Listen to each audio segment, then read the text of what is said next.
County Sheriff's deputy is in the hospital after being shot in the head by a so-called militia member. Now, what we know is that that militia member is dead. Our Gary Harper has the very latest on what's going on with that story. Gary? Marty, Scott, this all happened in a little town called Eager, Arizona, which is just on the eastern side of the state of Arizona. It's almost on the border of New Mexico. This is what we know so far. Sheriff's deputies, we understand, were trying to serve some type of arrest warrant on a man by the name of William Cooper. He's also known as Bill Cooper. He reportedly has been known to be hostile toward law enforcement, so sheriff's deputies apparently disguised themselves as a bunch of rowdy teenagers in the back of a pickup truck in hopes of luring Cooper out, and it apparently worked. However, when Cooper realized what was happening, he reportedly pulled a gun and shot a 40-year-old deputy in the head. During the gunfight, Cooper himself was shot and he was killed. Now, this is what we know about Bill Cooper. Officials say he belongs to some kind of militia movement and has published several anti-establishment articles. He has a website, we understand, and on that website he acknowledges that there is an arrest warrant for him, but he writes, and we're quoting here, any attempt by any federal government agent or anyone else to execute the unlawful arrest warrants will be met with armed resistance.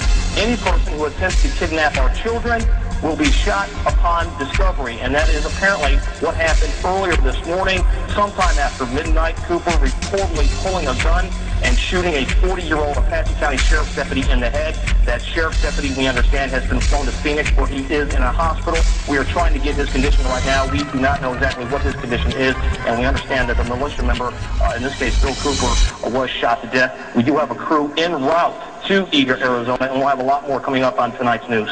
All right.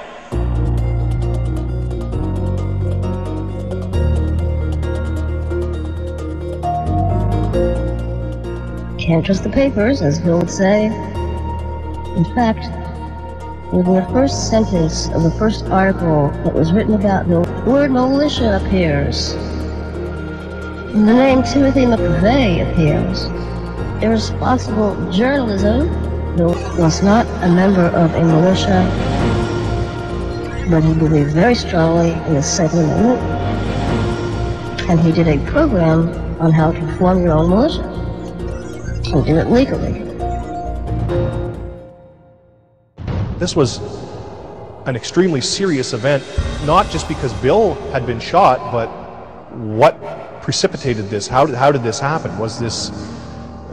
No one knew the answer, so immediately we got on the internet, we started searching, downloading news articles from Arizona, trying to find out. I got on the phone, was calling the Hour of the Time phone line, which of course was busy most of the time, and then I would leave a message when I could. Please call me back, not understanding all of the chaos that Doyle was involved with that day as well. Right here out of this juniper, I was told by law enforcement officials that the first deputy came out right at Bill's truck because he was cruising along slow. He came out, and this is the point where Bill knocked him off, surely with his arm. That guy basically just landed on his butt as Bill hit the gas. I was told by the law enforcement officials that were on site, they had put out that Bill is not to be let back in that house alive. It was premeditated. Right here at Bill's home is where he pulled up. Bill ran around the back of his vehicle. This is when the shooting began, according to the reports.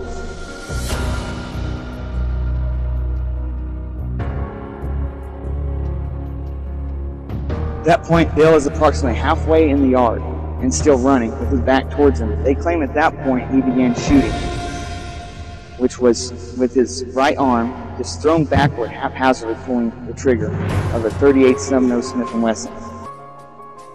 When he hit Marinas, that angle does not work at all.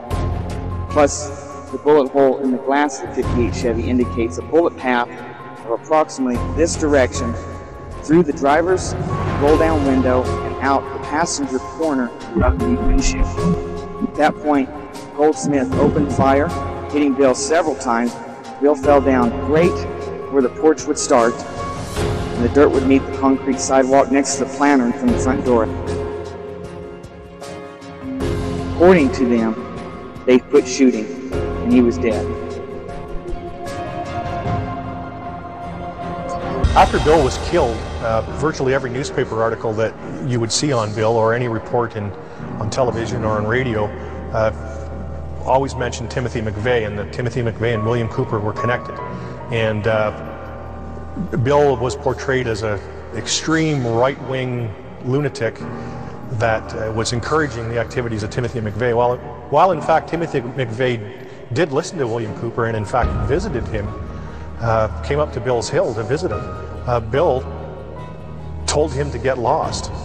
Michael Brescia, who is John Doe number 2, the spitting image of the drawings that they put out, wearing the exact same cap that was worn by the man in the drawings that they put out, with the same tattoo on his left arm, stood in front of me for 10 minutes and talked to me in the company of Timothy McVeigh. And Tim McVeigh was not the leader. Tim McVeigh probably didn't say more than 25 or 30 words during the entire time. Michael Brescia did all of the talking, and the last thing he said before they left was, "Watch Oklahoma City."